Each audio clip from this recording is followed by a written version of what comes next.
yang mustahil ketika Tuhan bersama kita. Lukas 1 ayat yang ke-37.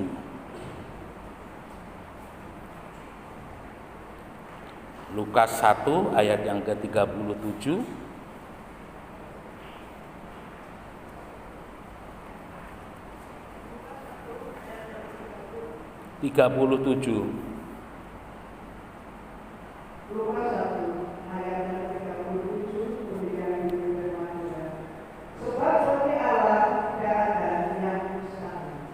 Ya, terima kasih. Sebab bagi Allah tidak ada yang mustahil.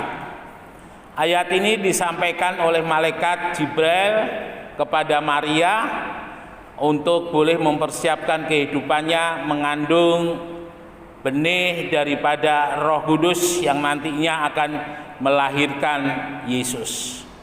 Bapak, Ibu, Saudara yang dikasihi oleh Tuhan, berbicara mengenai bagi Allah tidak ada yang mustahil, kita harus sadar bahwa Allah itu adalah pencipta di atas segala pencipta. Dia membuat yang tidak ada menjadi ada. Itu keberadaan Allah kita. Dan kita tahu bagaimana awal daripada bumi ini diciptakan oleh Allah di dalam kitab Kejadian dengan caranya yang luar biasa. Allah berfirman, Allah berkata-kata, maka semuanya itu jadi. Saudara yang dikasihi oleh Tuhan, artinya bagi setiap kehidupan kita, orang-orang yang percaya kepada Tuhan juga berlaku.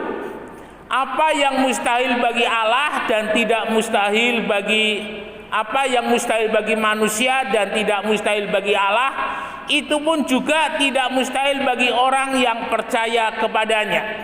Ya. Ini satu pengharapan yang luar biasa di dalam kehidupan kita. Artinya bahwa di dalam segala situasi dan kondisi yang ada, Tuhan selalu akan menolong, menyertai dan memberkati dalam hidup kita. Ketika tahun 93, ya, saya berada bersama dengan saudara saya, mahasiswa STAS waktu itu praktek di Ternate. Jadi kurang lebih dari Surabaya ke Ternate waktu itu perjalanannya lebih kurang di kapal itu 5-6 hari, ya. Jadi 1 hari 1 malam lagi sudah sampai di Jayapura waktu itu. Nah, ketika kami di Ternate, karena tujuan kami adalah ke Kepulauan Maluku.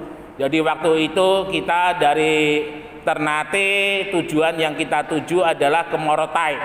Jadi dari Morotai kita ke Leo-Leo, ke Tobelo, ke Ibu, dan beberapa pulau kecil lainnya di sana.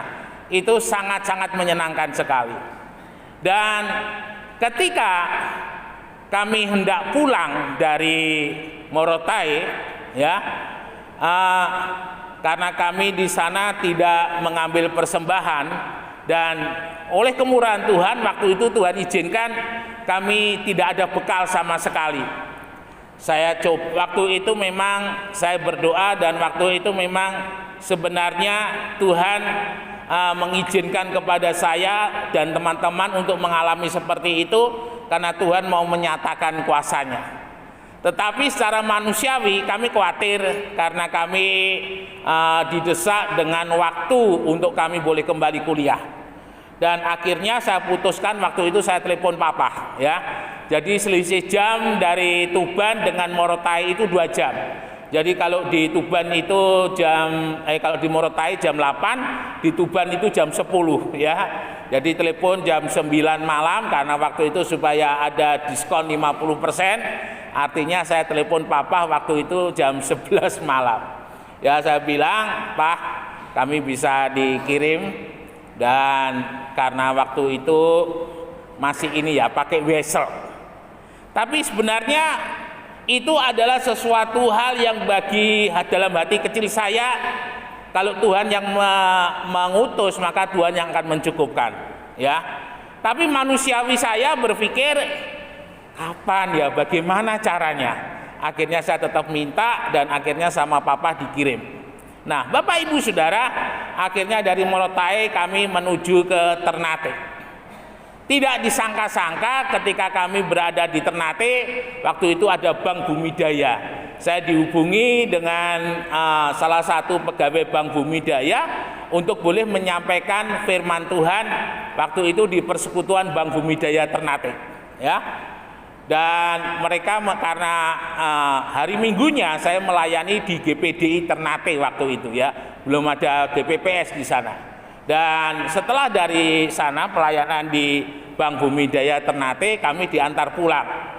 Waktu itu diantar pakai mobil Honda Accord. Jadi Honda Accord masuk kampung tahun 93 itu luar biasa sekali, ya. Akhirnya ketika pulang dengan pimpinannya Bank Bumidaya waktu itu yang ada di Ternate, kami diberi amplop, ya. Akhirnya setelah kami hitung, dari berkat dari Bank Bumidaya itu hanya sampai di ujung pandang, ya.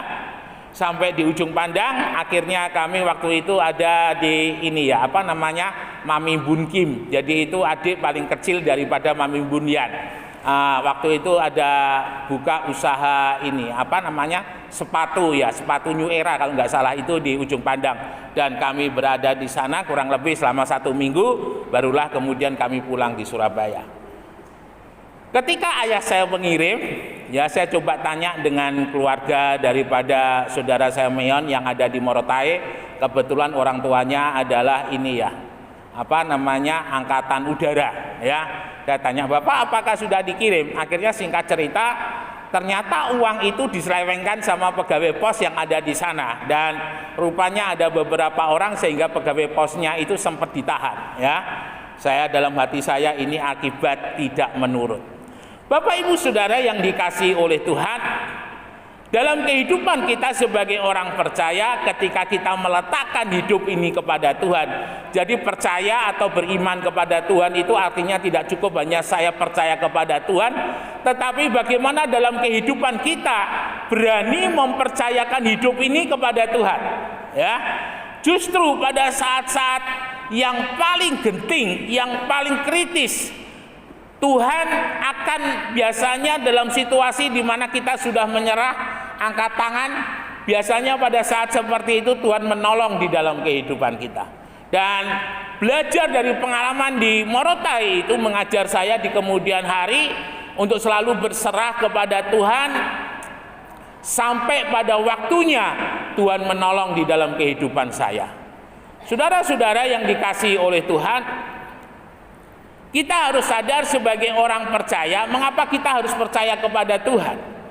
Karena dalam sisi-sisi kehidupan kita sebagai manusia terlalu banyak kelemahan, ya, terlalu banyak kekhawatiran, terlalu banyak ketakutan, dan hal-hal negatif itu yang ada dalam diri manusia itu adalah sesuatu hal yang lazim. Mengingat bahwa kehidupan kita itu berasal dari debu tanah. Yang namanya debu tanah itu kecil, yang namanya debu tanah itu tidak berdaya. Dan Tuhan mengajar di dalam kehidupan kita untuk kita boleh beriman kepadanya. Tidak hanya percaya kepadanya, tetapi mempercayakan hidup ini kepadanya. Dalam Yeremia 29 ayat yang ke-11 di sana dikatakan, Aku ini, artinya Tuhan, mengetahui segala rancangan-rancangan apa yang ada pada Tuhan mengenai kita. Jadi artinya setiap kehidupan kita sudah mempunyai sebuah rancangan di dalam hidup ini, ya. Seperti saya, Tuhan sudah punya rancangan bagi saya. Bapak Ibu Saudara masing-masing sudah punya rancangan. Karena masing-masing ada yang dipanggil sebagai hamba Tuhan, ada yang dipanggil seorang bisnismen, ada yang dipanggil sebagai seorang guru, sebagai seorang pegawai. Intinya setiap kehidupan kita selalu ada di dalam sebuah perjalanan hidup, ya. Dan yang perjalanan hidup itu nampaknya yang kalau kita hidup menurut firman Tuhan itu bukan rancangan kecelakaan, tetapi rancangan damai sejahtera yang membawa kepada masa depan yang penuh pengharapan. Ketika bangsa Israel keluar dari Mesir, satu ayat firman Tuhan di sana kurang lebihnya mengatakan demikian, aku akan membawa mereka ke jalan yang lain, ya, supaya mereka jangan-jangan mereka nanti istilahnya dengan kata lain menyangkali Tuhan, kira-kira seperti itu, ya. Sehingga Tuhan bawa bangsa Israel sedemikian rupa melalui banyak rintangan, melalui banyak peristiwa yang sebenarnya semua peristiwa, semua rintangan itu Tuhan mau bangsa Israel semakin beriman kepada Tuhan. Tetapi kebalikannya, semakin banyak rintangan, semakin bangsa Israel itu menyangkal Tuhan. Akhirnya yang keluar dari Mesir tidak sampai ke tanah perjanjian karena Tuhan bawa mereka berkeliling di padang gurun selama 40 tahun. Dan akhirnya mereka yang dari Mesir itu mati semua di padang gurun kecuali Kaleb dan Yusak. Saudara-saudara yang dikasihi oleh Tuhan, kembali kepada Yeremia 29 ayat 11, ini yang harus menjadi pegangan kita, bahwa setiap kehidupan kita yang percaya kepada Tuhan Yesus, yang sudah ditebus oleh darah Kristus melalui penyalibannya, adalah mereka yang memiliki namanya rancangan damai sejahtera, masa depan yang penuh pengharapan. Ini yang harus dipegang oleh orang percaya. Apapun kondisinya, apapun keadaan saudara hari ini, saudara harus percaya, saya mempunyai di dalam Kristus, saya mempunyai rancangan damai sejahtera, bukan kecelakaan, yang membawa kepada masa depan yang penuh pengharapan. Bagi Tuhan, hidup ini adalah sesuatu hal yang memang sudah Tuhan atur sedemikian rupa, ya. Tuhan tahu bagaimana keberadaan setiap kehidupan kita. Sementara bagi kita, hidup ini adalah sebuah misteri. Kita tidak tahu setelah kita pulang dari gereja apa yang terjadi hari Senin sampai dengan hari Sabtu nanti, apa yang akan kita terima, kita tidak ada yang tahu. Apakah mungkin dari Senin sampai Sabtu itu adalah jawaban, kita menerima jawaban doa dari Tuhan, kita menerima pertolongan, kita menerima mujizat, kita tidak ada yang tahu. Tetapi semuanya itu sudah ada di dalam rancangan damai sejahteranya Tuhan.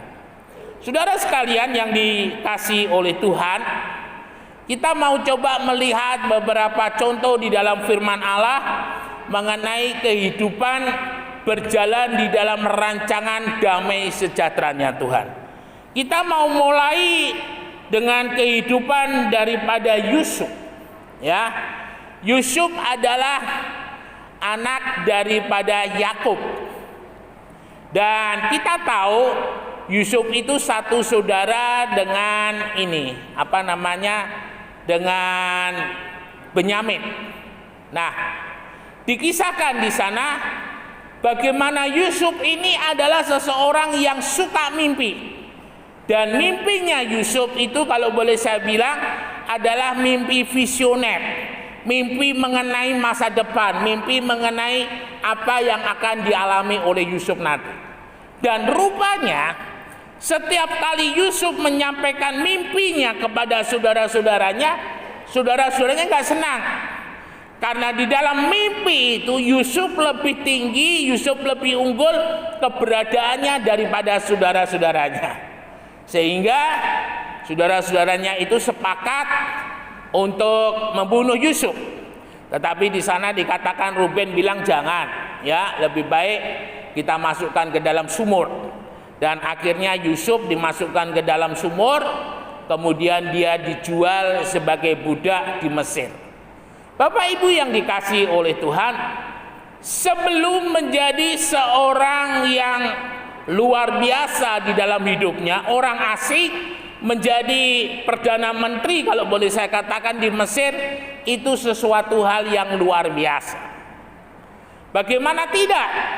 Karena Yusuf dari orang Ibrani memimpin bangsa Mesir yang notabene bukan orang Ibrani. Nah, Bapak Ibu yang dikasihi oleh Tuhan, ada sebuah proses yang panjang yang dialami oleh Yusuf. Bagaimana ketika Yusuf menjadi seorang budak, dengan kata lain Yusuf direndahkan. lalu kemudian dia dijual, lalu kemudian dia dibeli oleh seorang pegawai daripada istana yang namanya Potifar. Di rumah Potifar, saya yakin Yusuf mengawali posisinya dari yang paling rendah, ya, dari yang paling kecil, dari paling yang tidak dilihat oleh orang. Dan ketika Yusuf dilihat oleh Potifar, firman Tuhan katakan Potifar melihat Yusuf ini istimewa, karena segala yang dikerjakan oleh Yusuf itu selalu berhasil. Apa yang diperbuat oleh Yusuf itu selalu membawa aura yang positif kepada Potifar. Dan Potifar merasa ketika Potifar mulai mengambil Yusuf menjadi budaknya, ekonominya, pangkat dan kedudukannya lebih bagus daripada sebelum dia memperkerjakan daripada Yusuf.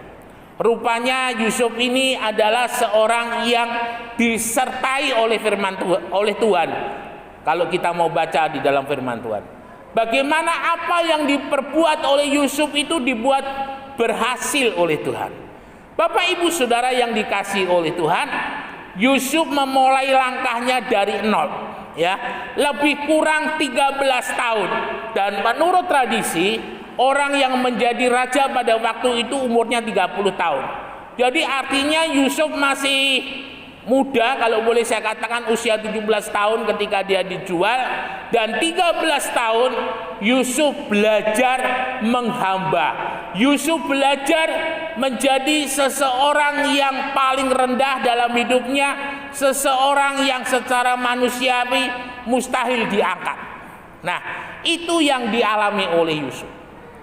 Ketika Yusuf mulai bekerja di rumah Potifar, Potifar melihat apa yang dilakukan oleh Yusuf itu diberkati oleh Tuhan, sehingga semakin banyak lagi kepercayaan yang Potifar berikan kepada Yusuf. Rupanya wajah tampannya Yusuf itu mengganggu istri daripada Potifar, ya. Mungkin istri Potifar mulai terbayang-bayang yang tidak-tidak, dan pada akhirnya firman Tuhan menuliskan bagaimana istri Potifar itu berusaha merayu dan untuk mengajak Yusuf melakukan perbuatan yang tidak baik. Nah, singkat cerita, Yusuf ketangkap dan istri Potifar memfitnah, membalikkan, ya. Bukan dia yang mulai mengganggu Yusuf, tapi dikatakan Yusuf yang mulai mengganggu istri Potifar, sehingga Yusuf dimasukkan dalam penjara. Bapak Ibu Saudara, kadang proses dalam hidup ini bisa seperti Yusuf. Apa yang kita inginkan, apa yang coba kita bangun, apa yang coba kita rintis, tiba-tiba gagal di tengah jalan, ya, gagal di tengah jalan. Kadang kita mengalami seperti itu. Saya ingat ketika sepulang dari Kalimantan, saya tidak boleh melanjutkan studi saya, ya, karena waktu itu memang ada teman saya cewek ikut, karena menurut aturan di STAS pada waktu itu cowok dan cewek ini tidak boleh berjalan bersama-sama. Dan saya ingat waktu itu kami harus menjalani skorsing selama 2 semester atau 1 tahun. Dan waktu saya menjalani skorsing, saya hanya dalam hati begini, saya mau buktikan bahwa saya tidak bersalah, bahwa saya nanti diwisuda sama-sama dengan teman saya yang tidak diskorsing. Jadi memang pada waktu itu ambil mata kuliah bebas, dan saya berusaha mengambil supaya nanti bisa wisuda sama-sama dengan teman saya. Dan itu sebuah perjuangan yang luar biasa kalau boleh saya katakan. Memang nilainya tidak bisa maksimal, ya, dibanding dengan ketika saya kuliah S2. Jadi boleh dibilang nilainya untuk S1 itu pas, ya. Ya, pokoknya yang penting bisa lulus begitu. Tapi Tuhan tolong dengan begitu luar biasa. Nah, Yusuf ketika dia di dalam penjara, saya yakin Yusuf down, ya. Dan mungkin dalam hatinya Yusuf berkata, Tuhan, mengapa ini harus terjadi? Aku sudah baik-baik, aku sudah melakukan menurut firman-Mu, aku sudah berbuat yang semaksimal mungkin berkenan kepada Tuhan. tetapi harus menerima kenyataan seperti ini.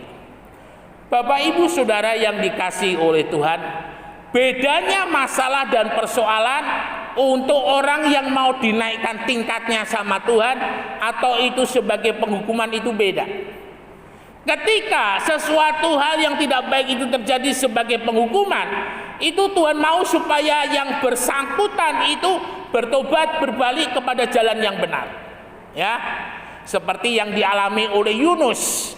Ketika Tuhan bilang, Yunus kamu pergi ke Niniwe, tetapi Yunus tidak mau. Yunus pergi ke Tarsis. Tuhan suruh Yunus ke Irak, tetapi Yunus perginya ke Iran. Ya, nah seperti itu. Sehingga ketika Yunus berada di kapal bersama dengan banyak orang, Tuhan menggoncang kapal itu sedemikian rupa, dan kapten kapal sudah berusaha, dan rupanya kapten kapal ini diingatkan oleh Tuhan melalui hati nuraninya. Jangan-jangan di kapal ini ada orang yang membawa siap, ya. Akhirnya kapten kapal ini memberitahu kepada penumpang, saya merasa bahwa ada di antara kita yang menjadi biang sialnya sehingga perjalanan di sekarang ini menjadi begitu kacau. Lalu kemudian dibuang undi, akhirnya kedapatan Yunus, lalu dengan kesepakatan Yunus dibuang ke dalam laut.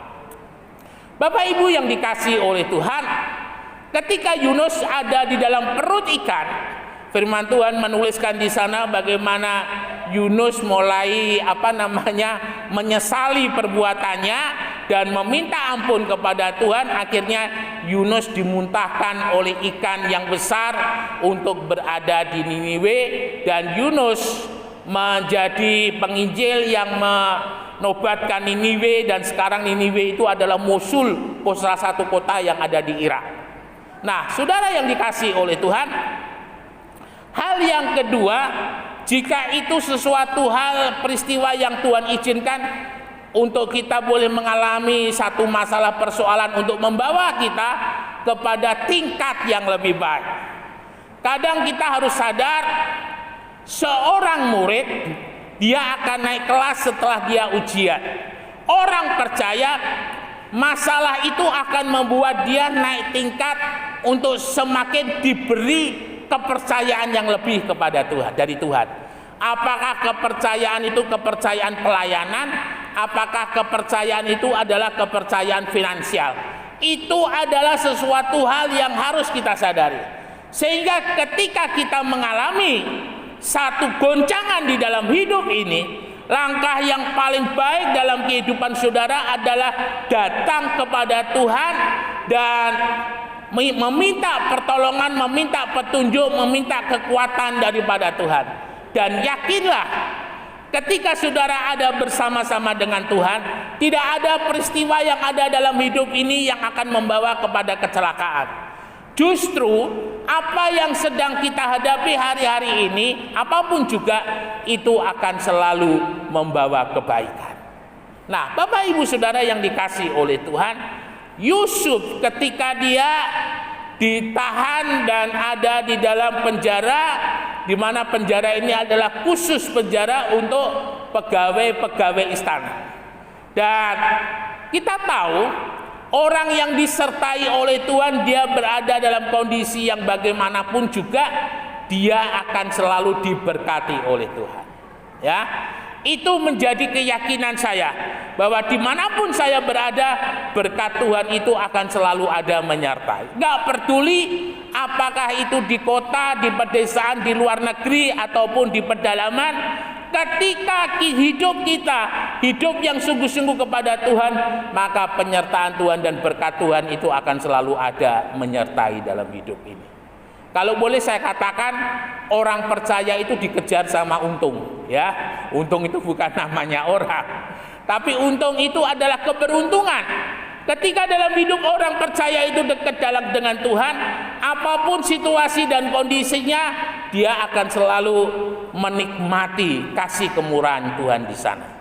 Saudara-saudara, ketika di dalam penjara, kepala sipir melihat Yusuf ini unik daripada yang lain. Ya, apapun yang diperintahkan oleh kepala penjara kepada Yusuf, selalu dikerjakan dengan baik. Lalu akhirnya sampai tiba pada waktunya Yusuf diminta untuk menghadap kepada raja, mengartikan mimpi yang baru saja dimimpikan oleh raja. Dan pada saat itu Yusuf mulai diangkat. Saudara yang dikasihi oleh Tuhan, hari ini di dalam kehidupan kita, apapun yang terjadi ketika kita ada di dalam rancangan damai sejahteranya Tuhan. Ulangi, ada di dalam rancangan damai sejahteranya Tuhan. Apapun yang kita hadapi, maka kita pasti mampu melewatinya dan kita akan jadi pemenang. Tetapi beda ketika hari ini kita ada menghadapi banyak persoalan masalah sebagai akibat dari perbuatan dosa kita, dari perbuatan yang Tuhan tidak senang untuk kita lakukan. Biarlah saudara bertobat, sehingga Tuhan akan pulihkan semuanya itu menjadi baik. Ya, bersama-sama dengan Tuhan tidak ada yang mustahil. Apapun yang ada dalam hidup ini, seburuk apapun mungkin saudara melihat keadaan saudara, ketika saudara bersama-sama dengan Tuhan, Tuhan mampu angkat. Ya, Tuhan mampu angkat, Tuhan mampu bawa saudara ke tempat yang lebih tinggi. Karena bagi kehidupan kita sebagai orang percaya mempunyai satu ketetapan, rancangan damai sejahtera bukan rancangan kecelakaan yang membawa hidup kita kepada masa depan yang penuh dengan pengharapan. Immanuel, Tuhan Yesus memberkati, beri kemuliaan bagi nama Tuhan. Mari kita sama-sama bangkit berdiri, kita naikkan ucapan syukur di hadapan